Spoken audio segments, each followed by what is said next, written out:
The debate between the Beatles and the Rolling Stones is a hot topic among rock fans, stirring strong opinions. While the bands themselves no longer actively stoke this rivalry, there was a period when their friendly competition was palpable.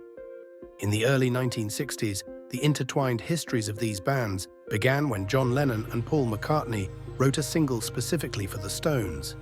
In 1963, Lennon and McCartney coincidentally encountered Andrew Loog Oldham, the manager of the Rolling Stones.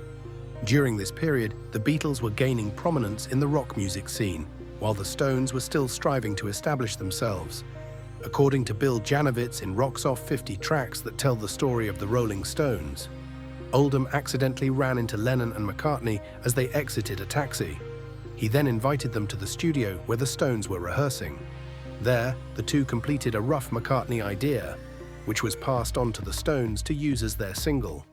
The song in question was I Wanna Be Your Man. While the Beatles later released their own rendition of this lively tune, the Rolling Stones were the initial band to debut it.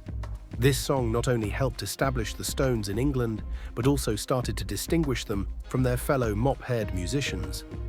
The Stones' rendition of this song has a slightly tougher edge compared to the Beatles.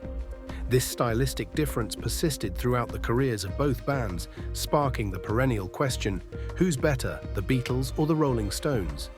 Despite such comparisons, even the Stones acknowledged that the Beatles played a pivotal role in helping them achieve success. I Wanna Be Your Man was instrumental in paving the way for the Stones' flourishing career.